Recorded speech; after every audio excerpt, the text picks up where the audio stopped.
Welcome to Meet the Prof. Hey, I'm Shane Hartley. My good friend Spence Hackney and I interview Christian professors using questions from college students, and our goal is to encourage Christ-centered conversations on the college campus. So thank you so much for joining us. We are really glad you're here. And today you're going to hear our interview with Pamela Kelly. Pamela is not only a veteran of the U.S. Navy, but she is an adjunct faculty of healthcare administration at the University of North Carolina, Wilmington. And today in the interview, we cover some really sensitive subjects. And so I would ask you to please use discretion before letting children hear today's interview, and maybe using discretion if you're sensitive to violence. I think you will be encouraged by the transparency that Pamela gives of her own spiritual journey and how God has worked in her life. And before we jump in, if you would please remember to subscribe wherever you're listening. It doesn't cost anything, but that really helps get the word out to more college students. So, let's jump in. Here's our interview with Pamela Kelly. Well, Pamela, I am so excited. How are you doing? I am doing fabulous. Thanks for having me, Shane and Spence. I really appreciate the opportunity to speak with you. And I'm particularly excited about talking to you because I read a bunch of great stuff on your Meet the Prof profile. And my favorite was that you gave a murderer a ride in your car. And I want to hear the whole story. My Spence, you're going to have me get emotional in the very beginning. Oh, nice. This is one of my turning moments, my Christ turning moments, when I realized the danger that the Lord protected me from. While I was in the military, I'm not going to make the testimony very long, but while I was in the military, I acted as the healthcare, we'll say like the athletic trainer for the All Marines basketball team. So I would travel with the team. And one of the fellows on the team, the Marine team, was, I won't call his name, but he was late for the bus. So he asked for a ride with me because I did not ride with the fellas. I drove my car separately. And I did take him to the game. When we got to the game, he was unable to play because his hand kept bleeding. And so when I looked at his hand, I said, wow, this gash is just too much for me. It's beyond my expertise to handle. You need stitches. And we were at another base, not his home base. And he was like, oh, I don't think I want to go to a doctor somewhere else. And I said, no, I have to take you to the facility to get this looked at. So I did. Picked him up. He did not play the game. He rode back on team with the bus. On Monday morning, because this was a weekend trip, on Monday morning, when I returned from work, someone came to tell me that the MPs had picked this young man up and he had gone to the brig, and that's jail for military folks. And it was because the gash in his hand had been sustained when he was raping and murdering two individuals, two young ladies. One was 16 and one was 20. He was running. And if he wanted my car, if he wanted whatever, I could have been victim 3. And this young man was a very bad young man because 25 years later, they discovered that he was also the person for a cold case. He raped and utilized this lady across the Michigan state lines and left her for dead. But she crawled out of the ditch and somebody saw her, and she is still living today. But they did not know it was this individual until I think he had been in jail for 25 years for the other case. And they discovered it was him, and he came, and to victimize the victim even more, he chose to represent himself, you guys. He came, they brought him to the East Coast, and they did find him guilty. But yes, so that's one of those things that you just know. I am here for a reason, because during that time, it could have went many different ways. And I just know there was nothing but the Lord protecting me in that situation from Spectre, that he did not harm me, because we were right by ourselves in the car. That was truly was my refuge and my protection at that time. Because So as a Christian college professor, are you able to share your faith verbally? Are you able to actually tell them what you believe and why you believe it? Have you had the chance to do that? I've had a chance one-on-one. Okay. I think because of, I don't always you can't push your faith on folks, but you can say things to let them know that you have empathy and that you care. And when a student contacts me about an issue or a problem, and it's related to an assignment or something like that, if your issue or problem is something that's going on to your life, your family, or whatever that's very important to you, then that's the important part of your email to me. So I'm going to acknowledge that first before I deal with the assignment concern. I just recently had one with another school, but a faculty member that I supervise contacted me. She's the only child and just found out her father, Howard, has a lump on his lungs, and it was taking a toll on her. And I immediately picked up the phone and called her and said, "Do you need to talk?" And she says, "I don't have any words." So I just prayed with her, and then told her that I would add him to the prayer list, my personal prayer list. And then I also belong to a prayer line that meets Monday through Fridays at 5:30 in the morning. Dark 30 Early. Yes, early. And so I added him to the prayer list for that group as well. And so we've been praying for Howard. And when the faculty member calmed, the next day she sent me a message and said, "Thank you so much for just noticing that reading and hearing what I was writing." Because sometimes people tell you stuff and you don't take account, like people don't acknowledge that they're going through a hard time. And I think I try to make sure I do that. And I do that first before I deal with whatever the issue is with the school. I'm sure that makes you more approachable. Yes. Sounds like to your students and to other faculty. Yes, I hope so. Well, one of my favorite things we do in the podcast is receive questions from college students, and then we share them with you professors. So a lot of these interview questions come from college students. So we have one now from the student, Staley Temple. So take a listen to her question. Hi, my name is Staley Temple, and I'm a senior psychology major at UNCW. And with being a psychology major, I'm exposed to a lot of different individuals on the LGBTQ plus community. So I was wondering have you ever faced any adversity with students finding out about your faith and being involved in the LGBTQ plus community? If that's ever impacted the dynamic of your teaching, or if they've ever expressed discomfort in that, and wondering how to navigate that. Thank you. I have to say that I have not faced any negativism as associated with the LGBT community, or having to deal with anyone that represents or is a member. And I think that's because the way I approach it is God is love. God loves us all. We are all his people. We all, he died for us all. Everyone doesn't receive, but he died and he loves for us all. And if I am going to be a representation of him, then I love you. I love you.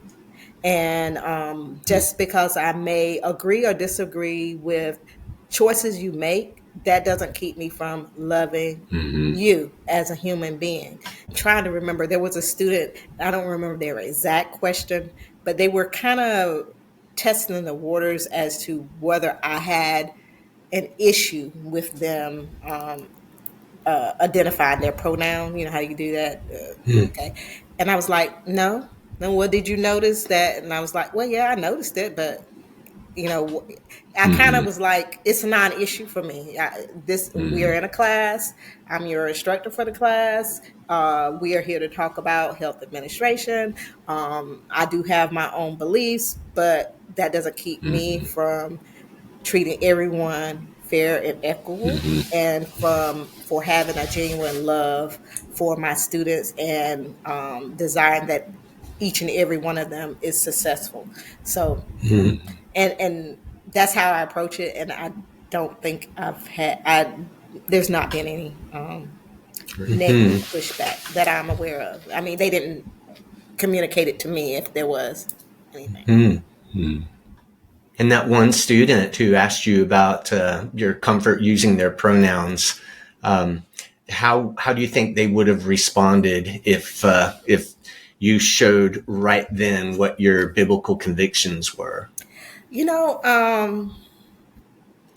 I'm not 100% sure, because I don't like to deflect someone, but I got the impression that they were looking for a fight. Like they wanted, like, because the question was, to me, a little bit out of context, meaning you just decided. I mean, if you've been using these pronouns all along, do you ask all your instructors that, just to see, where you are, whether you're gonna use that as, I wasn't sure where they were going with it. So I just thought it was, in that particular situation, kind of interesting. And I think that had I responded in a different way, maybe they were ready with their. But you can't fight love, so they just. So I mean, I guess I just took the wind out of their sail if they were looking for a fight. I don't know. Yeah. So yeah, that's a good point. Well, so one common question that students have as they get to their senior year, is what are they going to do afterwards? And Christian students often struggle with the feeling of, well, if I really want to please God, then I need to be a pastor or a missionary or work for a nonprofit. And one of the things that's a commitment to us is to challenge that idea that we can bring God glory in other work that we do. So I was wondering, how do you see how anyone can bring God glory in different work? Well, actually, this takes us back to the scripture I was trying to quote. I don't remember if I gave the quote for it or not, but I think it's Isaiah 6:8 about, God was talking and like, who should I send? And he says, send me. Just being available. You can be available in the moment, in the day, on your workplace, because you are the Bible that some people are not reading. And when they see how you react in the workplace, how you respond to adversities, how you have no problems being who you are in Christ amongst others, then then you stand out. We truly are lights in darkness, and people will see that light shining, and they'll ask about that light, and they'll inquire about that light, and you just have to be able to respond where they're at. You don't have to be over religious, and back in the day, my grandmother said it, Bible toting, hitting them over the head with the Bible. You don't got to be all of that, but you just have to answer honestly. And I think when you respond to people in love, you can do that in any work environment. Now, of course, I don't condone going out and being a professional criminal or anything, taken from people. That's not showing love. But for all the professions that I can think of, and the opportunities that you have to cross paths with others, that's what our mission is to win souls for Christ. And so if there is a soul around you that doesn't know Christ, then you are doing God's work by being Christ-like in what you're doing, in anything that you're doing for the Lord. He gave you those gifts. He gave you those talents. He gave you the brains to be whoever it is that you want to be professionally. So he is going to also provide opportunities for you to impart your Christ-like attributes, abilities, knowledge into others. Jesus would go and heal, and often it was to those who were underprivileged, the poor. And now you are working to make that happen. You're training your students to make that happen. To me, that's pretty exciting. Yes. Yes. And my research for my doctorate was about these centers of excellence. And, healthcare is always constantly changing. But at the time when I was doing my dissertation, it was about trying to get the groups of the different professions to talk and collaborate more so that there wasn't duplicate. And if there's not duplicate, then maybe it'll be less costly. So if everybody is together and the team decides on what is going to happen, or how a diagnosis is going to be treated and stuff like that. But as with everything, there's a point where you cross over into it's too much. So as you got to be constantly moving with the times. But the work is not done. Because of the times we live in, we need good health care administrators. So if anybody's out there thinking about a profession, Good play. It's a good much one. needed. We need some folks. Great. Call Pamela. Call me. Get into that health administration program. I love it. Well, so we have probably a million things we'd love to ask your advice on for different groups, but we've narrowed it down. So we call this our lightning round. We want to ask your advice on things. So first would be, what advice would you give your 18-year-old self if you could go back in time? My 18-year-old self, I would say, do not make permanent decisions for temporary situations. What do you mean? That means just because it looks bad today doesn't mean it's going to be like that tomorrow. And many of our younger folks get into this hopeless situation thought processes where whatever's happening today, I got a bad grade on the test or whatever, so I'm going to quit school. No. Yeah. So that's temporary. We can fix that. It's the proper. So that's one example you could use. So just do not make permanent decisions on something that is temporary. You got to understand that that's just today in that moment. And with God, that can change tomorrow.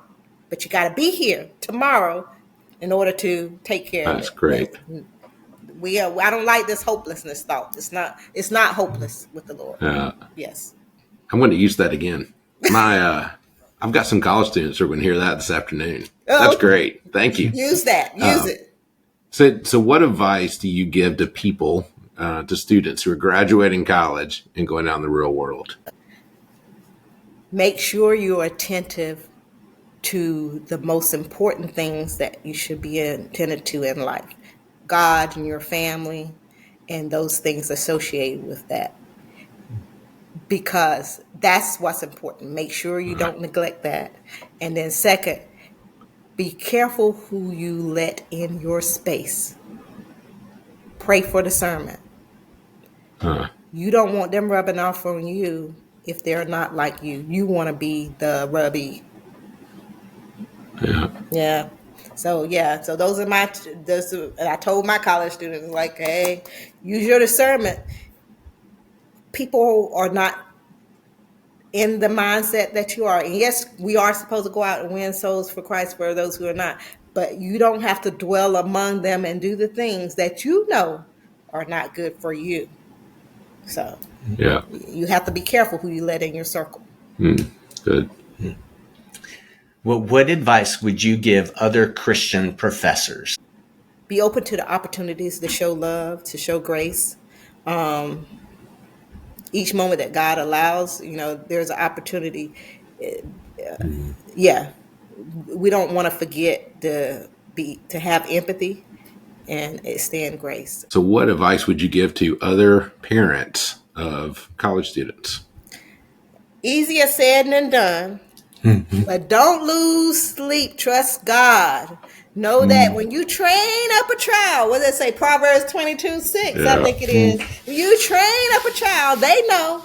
They might stray. You know what you did when you were in college and things that you did. But the Lord took care of you. So trust God. That we get back to Psalms 91. Trust Him that He'll protect them. 'Cause boy, oh boy, if my mama knew I was riding with a murderer, I'll tell you. So I'm just saying, train them up, let them know, you've done what you were supposed to do if you trained your child and you showed them the way. And believe me, it's instilled. They ain't gone 18 years under your house and they ignored it. They heard you. They might always listen, but they heard you. So trust God that just like he protected you during your college years, that he is going to protect them. And then be available whenever they call. Well, Pamela, this is such a treat. Thank you for taking this time with us. And we really appreciate your passion for your students. We appreciate your transparency about your history. And we are so grateful that you have not been harmed, that you went through some dangerous situations safely. So thank you for this time. I appreciate it. I thank you guys for having me, for reaching out, and I thank the Lord. I give him all the glory for the testimonies that he has brought me to and brought me through. It's not very often that we have interviews with that powerful of a testimony. I'm so grateful for Pamela sharing what she did. And I know Pamela would be happy for you to reach out to her by email. We'll put her email address in the description of the podcast. And if you are a Christian professor and you would be interested in letting students know that you're a Christian, would you check us out on meettheprof.com, and you can click on submit a profile, and it's pretty easy. You can share there about how you came to know Jesus and share interesting things about yourself, like what kind of car you drove in college, and if you weren't a professor, what would you be doing? So please check that out and consider doing that. If you're a college student and you would like to ask a question to professors, please find us on Instagram, Meet the Prof Official, and you can send us a question that you would like to ask the Christian professors. And lastly, if you would be interested in giving financially to this ministry, you can give online at give.cru.org/0424344. So until next time, we hope that this encourages you to have a Christ-centered conversation on your college campus.